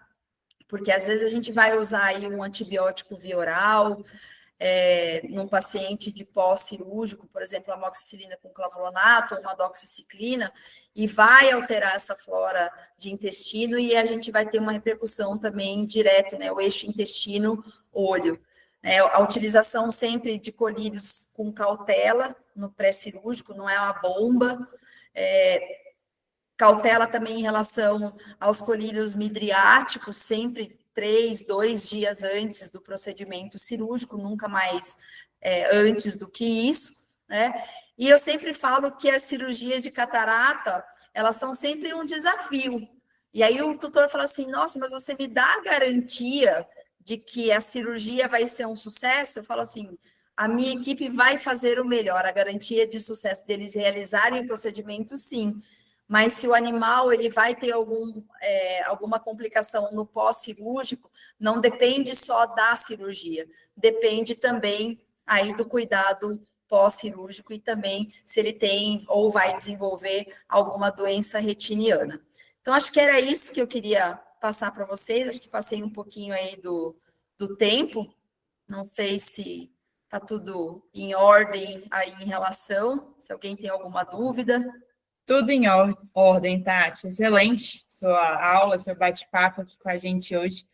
E eu queria comentar, né, que embora a catarata seja uma cirurgia segura, tanto que é a cirurgia humana mais realizada no mundo, ela deve ser realizada de forma responsável. E isso envolve o pré-operatório.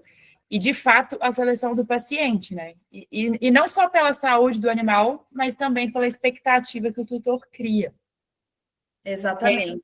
E fato que todo oftalmologista e todo clínico sempre fica com aquela pulguinha atrás da orelha, né? Indico ou não indico para cirurgia de catarata? Exatamente. Então, Paty, por isso eu queria que você comentasse para a gente um pouquinho aqui sobre a qualidade de vida do cão pós-cirurgia de catarata. Principalmente aqueles animais que chegam com uma catarata mais avançada, que não enxergam nada e passam a enxergar depois da cirurgia. Eu queria que a gente fechasse só comentando sobre essa qualidade de vida. Assim, eu vou falar as duas situações que hoje eu encontro aqui na clínica, né? Pacientes jovens com catarata juvenil, e hoje eu verifico assim na minha rotina que cães com 4 meses, quando eu atendi esse paciente e a tutora marcou e falou assim, o olho do meu animal tá meio branco, e as meninas passaram para mim, e eu falei assim, gente, 4 meses, já antigamente a gente não via isso, ou não sei se eu não tinha tanto contato em relação as cirurgias ali, a avaliação do paciente, porque talvez eu não tinha ninguém que fizesse, enfim, e ver um paciente com 4 meses não enxergando, se debatendo e fazer a cirurgia, e eu sempre choro, eu sou chorona canceriana, lógico, e ver o animal logo depois da cirurgia, ele ter essa qualidade de vida e ele sair andando ali, mal e mal, ó, tudo bem, ele não vai ter mais a catarata, não vai enxergar 100%, mas ele consegue ver o vulto e sair abanando o rabo, a qualidade de vida desses pacientes é absurdo. E tem trabalhos hoje na medicina humana que faz uma diferença gigante, que pacientes que têm a catarata e que são operados muito logo depois que eles descobrem, tem menos chance de ter alterações neurológicas, distúrbios cognitivos, Alzheimer. Então, gente, o olho, eu sempre falo para quem é oftalmologista aqui, para quem não é, para quem faz cirurgia, eu tenho uma paixão gigante pelo olho, porque o olho é a porta de entrada de tudo, é a saúde que a gente tem ali. E pacientes que não têm a visão, eles perdem essa qualidade absurda. E quando você faz a cirurgia, implanta uma lente e foca, né? Porque a lente ali, ela é responsável por focar. São 41 diotropias que está ali para fazer com que esse animal ele enxergue. E ver esse animal 15 dias depois, uma semana depois brincando, indo atrás de bolinha, eu choro toda vez. Então, é muito legal. Lógico que eu queria indicar muito mais cirurgia de catarata. A gente hoje tem um pouco de dificuldade em relação a isso, porque a escolha do paciente, eu não opero cachorro bravo, isso eu falo tranquilamente, não opero cachorro bravo. Paciente diabético, eu sempre avalio isso, e aí entra um outro questionamento, que depois a gente pode até conversar sobre isso, de operar os 2 olhos ou não. Alguns pacientes a gente acaba operando os 2, alguns outros pacientes a gente opera um e depois de um tempo a gente opera o outro. Não existe uma regra. Existe o quê? O paciente com a catarata, ele tem um olho inflamado. Se você não fizer nada por isso, ele vai desencadear um glaucoma. O tripé, a gente sabe, é uveíte, é catarata, é glaucoma, é luxação. Se a gente não ficar atento com isso, e não é porque eu não opero a catarata que eu não vou indicar a catarata ou eu vou deixar passar batido. Eu não opero porque eu acho uma cirurgia extremamente difícil, faço córnea, adoro córnea, faço córnea assim, mas cirurgia de catarata é uma coisa que eu acho muito difícil. E para quem não opera, é muito mais desafiador você ter o paciente ali, você indicar, você acompanhar, e aí você fica naquela apreensão também, ai meu Deus, tomara que ele enxergue, tomara que ele enxergue. Então, isso também é importante em relação, né? O pré-cirúrgico, eu falo que é uma das coisas mais importantes, avaliar esse paciente, ele tem catarata, mas ele pode ir para a cirurgia, porque eu vou causar uma injúria nesse paciente para depois ele melhorar dessa injúria. Ele vai para uma cirurgia. E você vê o paciente que você avaliou, que está tudo certo, que correu bem, e aí você, com 30 dias ali, você fala, nossa, agora está tranquilo. E ver ele andando é muito emocionante. É uma das cirurgias mais lindas que eu acho. E eu não faço, realmente, eu não faço, porque assim, com 50 anos nas costas, tentar aprender, já meu cérebro já não funciona direito. Então, eu deixo para quem tem muito mais experiência. E a gente deveria pensar em relação a isso também, né? A capacidade, você tem essa capacidade, você quer, porque às vezes a gente, eu vou operar porque cirurgia de catarata dá muito dinheiro.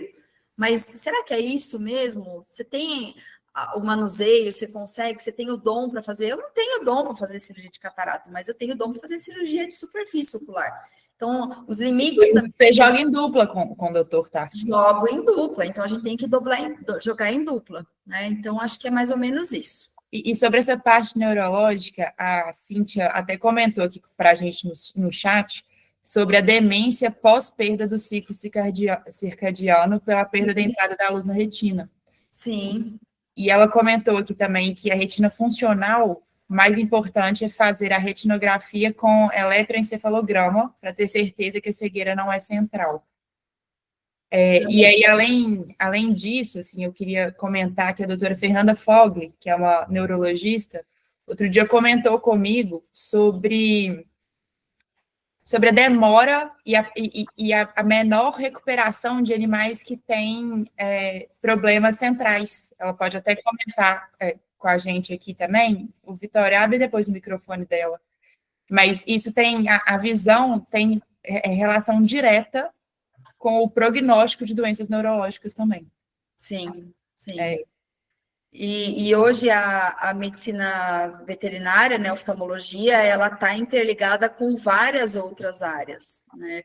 Eu faço a medicina integrativa junto com o pessoal da medicina, eu aprendo muito com eles, eu sou um grãozinho de nada, mas o pouco que eu aprendo com eles, eu levo um pouco disso para a minha rotina e ajuda, lógico. Eu vou falar para vocês, não existe uma receita de bolo, né?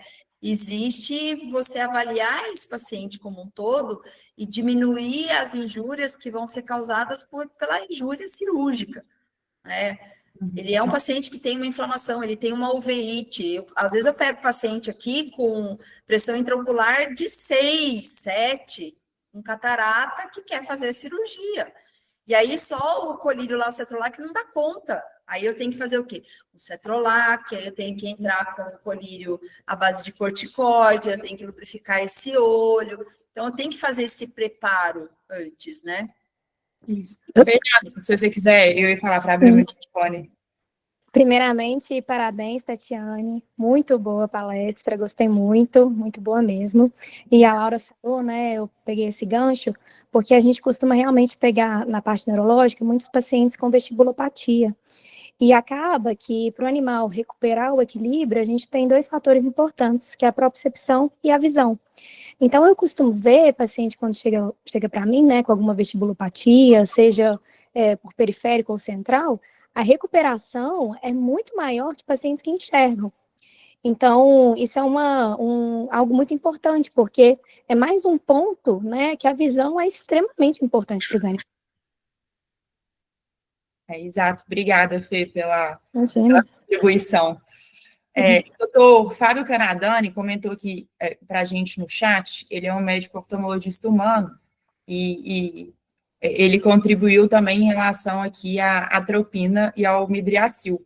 Ele comentou que a atropina, vantagem, de fato, uma midríase maior, um efeito anti-inflamatório, mas desvantagem é esse efeito duradouro, que você também comentou. Ele falou que até 15 dias após a suspensão, com um risco maior de sinéquia e midríase. E pensando na tropicamida, no midriacil, a vantagem é que mantém a movimentação pupilar, evitando formação de sinéquias, mas que uma desvantagem é o ardor intenso. Provavelmente os pacientes dele reclamam, né? Então, os nossos ainda... Os nossos não reclamam, mas é importante a gente ter ciência disso. E Tati, o doutor Éder pediu para você comentar para a gente sobre a losartana, em qual concentração, quanto tempo depois da cirurgia e qual frequência você usa. Então, a losartana BID 0,08%, quem faz é o pessoal da droga VET, que faz, e os de fora eu não sei de onde que ele é, daqui? São Paulo? São Paulo. BID pelo menos aí... São Paulo e em Recife também, né? Pelo menos você usa aí durante uns 10, 15 dias. Eu não usava, por quê? O Tarcísio, ele faz o ponto, e às vezes o ponto ele fica ali e a gente tem que tirar. E aí, às vezes, o tutor não quer, o animal se debate, e aí o pontinho fica ali, e aí naquele local da incisão eu percebo que fica uma mancha, né? Ele fica aquele processo de cicatriz. E em cima, né, como ele está muito próximo ali da região do limbo, ele vem um vasinho, e aí começa também a desencadear naquele local uma ceratitezinha pigmentar. Então, quando a gente usa a losartana, ele vai diminuir esse processo de raise, né? Então, a córnea, ela vai ficar ali mais íntegra. É recente, não tem, assim, muitos pacientes, não tem, de verdade, mas é uma coisa que pode ser usada aí logo depois do procedimento cirúrgico. Não tenho experiências gigantescas em relação à losartana para cicatrizações pós-cirúrgicas, mas a gente tem percebido aí alguns pacientes, não são muitos, alguns pacientes que que a losartana ajuda bastante, tá? Nesse processo de diminuição da cicatriz. Cicatriz, excelente. E o doutor Jorge, só voltando aqui no Éder, ele perguntou também, ele falou que sabe que não é o foco, mas que você já usou em leucoma. Sim, já. E o doutor Jorge comentou aqui, eu devo ter perdido alguma informação, desculpe. A rotina medicamentosa pré-operatória que a doutora prescreve, qual seria e por quanto tempo? Mais uma vez, desculpe pela desatenção. Vamos voltar e brifar aqui rapidinho, só um resumo rápido, então, do protocolo que você usa no pré-operatório, tá? Tá, vamos lá. Colírio lubrificante, colírio anti-inflamatório, ou corticoide, ou esteroidal ou não esteroidal. Se tiver uma pressão aí em torno de 28, 27, 28 antiglauculomatosos, evitar o Charlatan por conta da miose. Atropina 3 dias antes, normalmente o midriacil 3 dias antes, para fazer o processo de midríase, até mesmo para fazer a movimentação e não dar sinéquia. Animais jovens eu só uso o midriacil, eu não uso a atropina. Se tem olho seco, eu faço colírio antibiótico 7 dias antes. Uso a N-acetilcisteína se tem debris celular ali de olho seco, aquele muco, mesmo que seja um muco mais sutil, mas eu uso, é coisa minha, aí o pessoal fala, lá vem ela com o caldeirão da bruxa, é mais ou menos isso, tá? E que mais? Acho que é isso. Beleza. Brotos comentou aqui, losartano é vida. Para O Brotos, meu amigo Brotos, ele que me ajuda muito aí no Grandhound, agradecer ele aqui publicamente também, ele usa muito a losartana. A doutora Juliana Pires escreveu, mesmo fazendo a seleção criteriosa dos pacientes, qual é a taxa de sucesso da cirurgia de catarata na sua rotina? 80%. 80%, 90%, sim. Alguns no pós vão desencadear uveíte, que aí a gente precisa intervir com colírio, cetrolac, nevanac, aí a gente faz o combo. Cetrolac, nevanac, corticoide, lubrificante, antibiótico.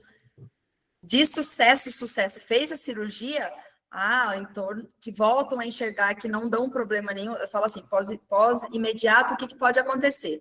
Mas fez a cirurgia, voltou a enxergar, tá ótimo, 99%, 1% é que o tutor não cuida, ou porque ele tem, infelizmente, assim, eu atendo muito paciente, eu atendo aí na parte clínica, eu tenho aqui na clínica endócrino, e parece que eu tenho ímã para paciente diabético.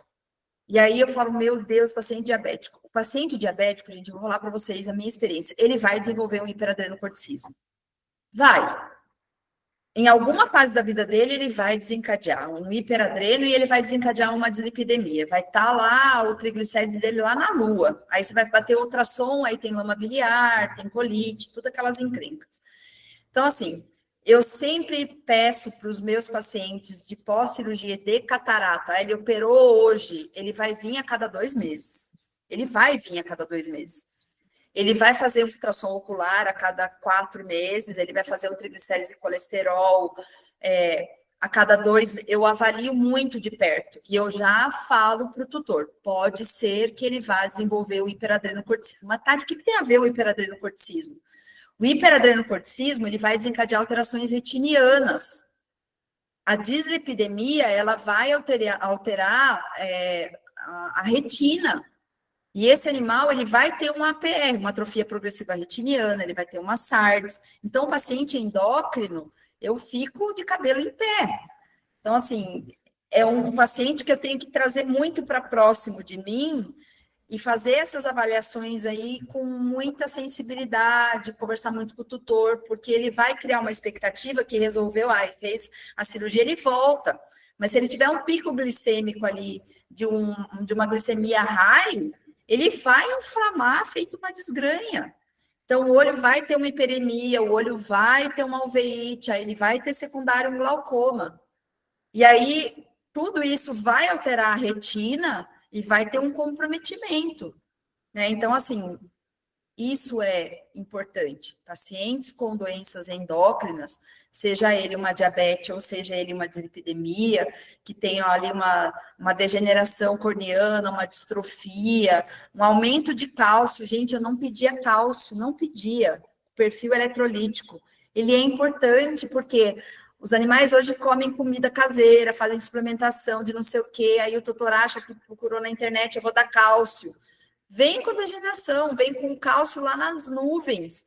E aí, onde vai impregnar isso? Na região da córnea, né? Então, aí ele não vai enxergar por conta da cirurgia, mas por conta dessa distrofia, por conta dessa degeneração, por conta de alteração retiniana. Então, isso é importante também, né? E pedir os exames. Mas o tutor não quer fazer. Não importa, eu não vou operar. Se ele não fizer, eu não opero. Se o cachorro for bravo, virado no giraia, eu não opero. Não opero. E o Tarcísio que opera para mim, ele fala assim, nem vem para esses bichos bravos. Eu falei, não, Tarcísio, fica tranquilo. Eu não quero BO e não quero BO para ninguém. Eu quero dormir tranquila no travesseiro. Sim. Né? Então, e tá aí a importância também da comunicação entre as especialidades, né? Muito. Eu tenho endócrino aqui que eu ligo para ela, falo, Mirelle, tá aqui, ó. Outra coisa também, gente, assim, é o anestesista ser seu amigo ali na hora. Que também a anestesia, ela vai influenciar também durante o transoperatório. Né? Então, as drogas que a gente vai usar, né? o colírio tópico, que a gente usa também durante a cirurgia, o Tarcísio usa, está fazendo a cirurgia, ele já faz instilação também do colírio, do anestésico, do oxinéstico, porque o anestalcon não existe mais. Ele faz, então a gente prepara, faz a colocação do TPA também para diminuir alterações intraoculares. Eu não lembro quem que fazia colocação também de diluição de atropina na região intracameral, também para a sinéquia. Eu, que nem falei para vocês, atropina eu não gosto, acho que fica muito tempo ali. Fazer também a aplicação de diprospan subconjuntival, com muita cautela, não que seja um animal diabético, e aí tem as interlinhas aí, em relação aos medicamentos, né? Absorção, uma gota, a gente sabe que uma gota de colírio, ela tem 0,0, vamos para matemática, né? 0,05 ml. Então, uma gota do colírio, do corticoide, ele tem a capacidade de mudar toda, e via sistêmica, ir lá na região do pâncreas, e fazer com que a insulina seja mais diminuída ainda, você tem que aumentar a insulina endógena, e ele vai ter essa alteração. Assim, eu faço com muita cautela, tudo muita cautela. Não pode usar. Calma, usa, vamos ver. Né? Não existe uma regra básica. Faz, se não der, mas vai com cautela. Não faço corticoide via oral para diabético, nunca, jamais. Mas, tá com uma uveíte muito intensa, precisa operar e faz ali, coloca um Libre, né? Pede para o tutor ir fazendo a curva glicêmica. São mecanismos que eu consigo fazer aqui na clínica, né? Como eu falei, eu não opero cirurgia, mas a gente de tanto ver faz cerebral, né? Agora o Tarcísio vai ali, vai ensinar, então o cérebro vai caminhando junto, né? Então, e tem cirurgiões aí fantásticos que fazem a cirurgia. Então, eu tiro o chapéu, né, 10 vezes ali. Vou colocar um pé Kurzweil na sua mão para você começar a treinar a cirurgia de catarata. Não, me dá uma membrana aí que, ó. E aí, Tati, você comentou aí sobre o corticoide, e aí já linka nessa pergunta aqui do Dr. Carlyle, se você usa o corticoide via oral pré-cirúrgico. Então, se um paciente não for diabético, se ele tiver com uma uveíte, se ele for um paciente dermatopata, se ele tiver uma atopia, eu uso. Quanto tempo antes? De 3 a 5 dias antes. Uhum. Se eu tenho uma alteração de glândula de Meibomi, eu tenho lá um calásio, animal atópico, eu uso antibiótico, e aí eu vou meio contra, assim, o pessoal vai me chicotear agora, mas tudo bem. O top master é usar aí para alterações para as blefarites, né? O padrão ouro é usar amoxicilina com clavulanato. Antigamente a gente usava muito a doxy, eu tenho muita reação com amoxicilina e clavulanato. O bicho vomita, passa mal. Então eu uso a doxiciclina, né? Mas não pode usar, não sei. Calma, usa com cautela, vamos, né? Para toda regra existe uma exceção. Então, pensar sobre a cirurgia, qual é o órgão-alvo ali, né? É fazer com que a luz chegue na retina, fazer com que as pálpebras estejam em posicionamento correto, uma lubrificação adequada, não tenha tanto processo inflamatório. Então, tudo isso vai fazendo o processo de somatização. Então, eu coloquei a tabela ali, aquela tabelinha vocês podem usar também para pós-cirúrgico, não tem problema nenhum, tanto pré-cirúrgico quanto pós-cirúrgico é o mesmo. Um pouco mais de cautela no pré-cirúrgico, porque eu não posso fazer muita coisa ali, né? Mesmo porque pode interferir ali no ato cirúrgico, pode, mas eu faço anti-inflamatório, uso sim o corticoide. Mas o paciente, ele tem lá o triglicérides aumentado e o colesterol aumentado, uma adrenalzinha já aumentada. Aí eu entro com Maxicam. Tá? Entro com anti-inflamatório aí uns 2, 3 dias também antes da cirurgia. Não faço muito tempo antes, mesmo porque o mecanismo de ação deles aí, o Maxicam você pode fazer a cada 12 horas, a cada 24 horas. O corticoide também, cada 12 a cada 24. Então vai depender muito, né? Não existe uma regra. Caso a caso, né? E a doutora Juliana está perguntando, e a longo prazo no pós-operatório, quais medicações você costuma manter e qual frequência? Vamos lá. Manter assim diariamente 7 dias. Ó, vamos fazer assim: ó, pós-cirúrgico 7, 14, 21 e 30. 7 dias. Antiglauculomatoso, anti-inflamatório, seja ele corticoide, esteroidal, não esteroidal, lubrificante e antibiótico. Esses são os básicos, tops que eu mantenho ali. Fez a cirurgia hoje, peço para voltar em 24 horas. Vou aferir a pressão intraocular. Pressão está normal? Mantenho, não importa. Mantenho lá o COSOPT durante uma semana. Por exemplo, estou falando um exemplo do COSOPT, tá? Mantenho lá durante uma semana. Voltou em uma semana. Pressão está estabilizada, está em torno de 14.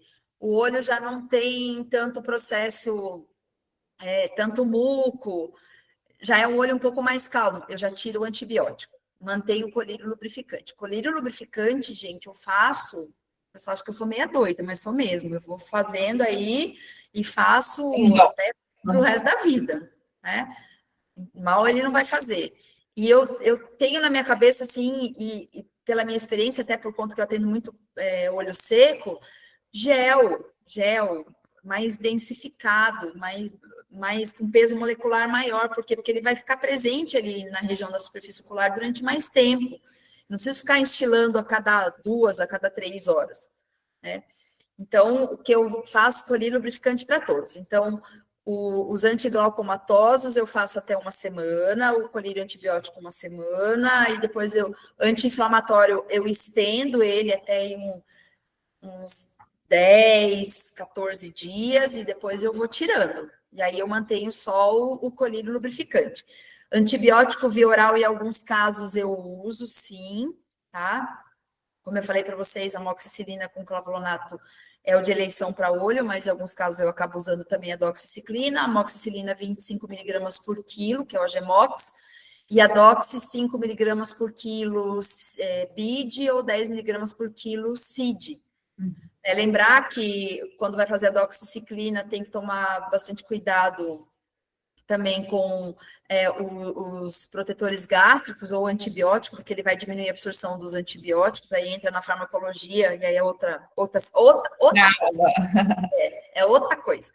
Mas tem que tomar bastante cuidado, então eu sempre peço para envolver o comprimido ou na manteiga, porque a gordura ela diminui a liberação de suco gástrico, então dá menos enjoo, eu percebo isso, né? O animal fica menos enjoado.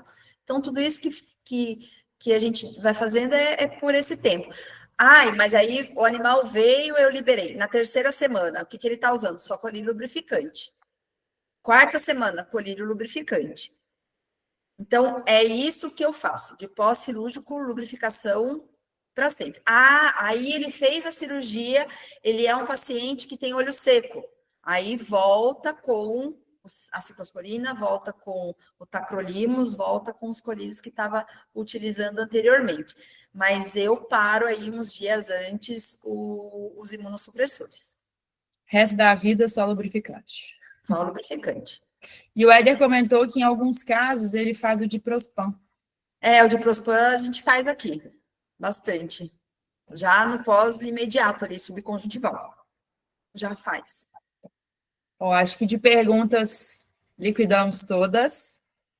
Se alguém tiver mais alguma, pode mandar aqui que ainda dá tempo. E se surgir alguma dúvida depois, compartilhe com a gente que a gente encaminha. Se alguém quiser levantar a mão, né? Abrir a câmera. Podem ficar à vontade. O doutor Jorge fez até um brinde para a gente ali, você viu? É o quê? O doutor Jorge já fez até um brinde. Eu vi ali com a cerveja, doutor Jorge. E assim, gente, novamente, gostaria de agradecer esse convite. Realmente a gente fica nervoso aqui do outro lado. Eu não sabia que era gente que vai participar do Grand Round. Eu entendo vocês agora. Brutus, você está na minha fila, viu? Cadê o Brutus que está por aí?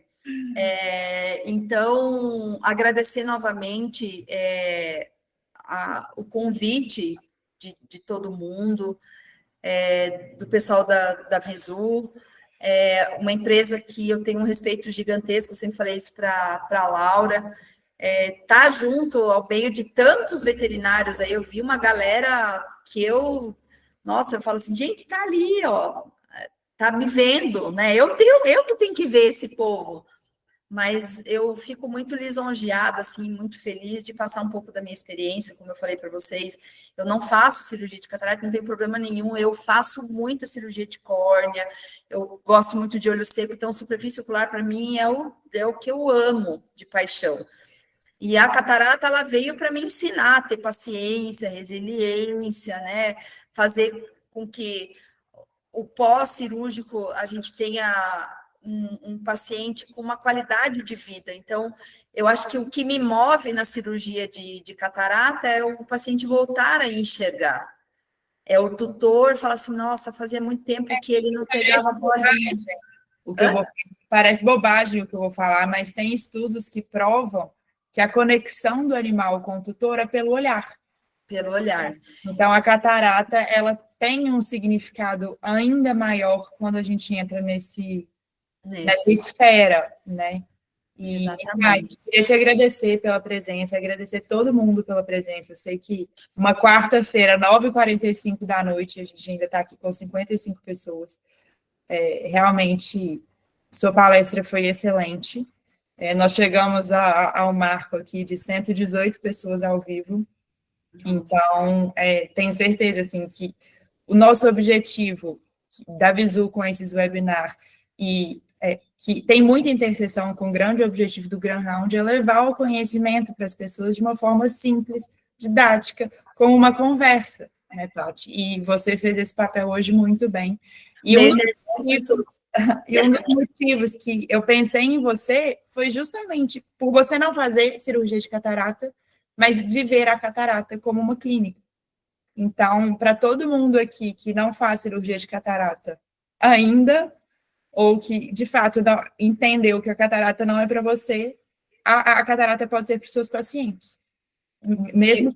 E o pré-cirúrgico, a indicação, né, você ali fazer a triagem, ela também é uma responsabilidade, porque muitas vezes o Tarcísio vem aqui para operar, e aí ele fala, e aí? Ele não fala nada, eu falo, meu Deus do céu. E para ele operar com segurança, você precisa de trazer. A gente precisa, então o clínico, e não só o oftalmo, mas o clínico também tem que ter essa visão, né? Esse paciente pode ir para a cirurgia, o que eu posso fazer, né, para melhorar e elevar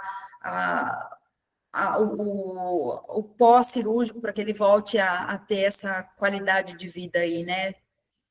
E assim, pensando nisso, assim, eu vejo tantas pessoas hoje que não operam e não indicam por medo de perder o paciente, mas entender que é muito mais que isso, né? Que você fazendo um pré e um pós-cirúrgico responsável e bem feito, o paciente ele é seu, independente de quem é o cirurgião. Independente. Né? Então, queria te agradecer mais uma vez. Falar que daqui 2 semanas a gente vai ter a palestra do Grand Round. Pode... 2 semanas Grand Round. Heitor... Calma aí, quem é o Heitor? Nossa, minha cabeça... Na hora, assim, de supetão, mas entra lá no Instagram do Grand Round. Entra lá no Instagram do Grand Round e agradecer também o pessoal, a generosidade do pessoal ficar aí, né, e ouvir, por eu não fazer a cirurgia, mas essa experiência de pré-cirúrgico aí, agradecer novamente aí a Visu pelo convite e dizer que eu fiquei muito feliz de ter todos aqui. Conta com a gente, vocês, todo mundo que está aqui, que participou da nossa ligação, podem contar com a Visu também em toda a jornada da oftalmologia veterinária. Muito obrigada. E boa noite, pessoal. Muito obrigada. Beijo, tá? Beijo, gente. Eu vi um monte de gente aí. A Fê Janus, que está sempre. Agora eu vou fazer o meu negócio aqui, ó. Todo mundo que ficou aí, o Brotos, meu amigo. Aí, ó. A Mária aí, ó. A Ana. Gente, eu fico muito feliz de ter vocês aqui. De verdade, muito. O Heitor, que é o aventureiro da catarata, tem peixe, ele tá fazendo, né, Tati? Gente, eu amo esse menino. Eu falo para todo mundo, quando eu vou dar aula de Silvestre, eu falo assim, gente, esse cara faz cirurgia de catarata em peixe. Sou suspeita de falar dele também. Eu amo esse menino, eu amo ele de paixão. Não, sensacional. Obrigada, pessoal. Boa noite. Boa noite. Tchau, tchau.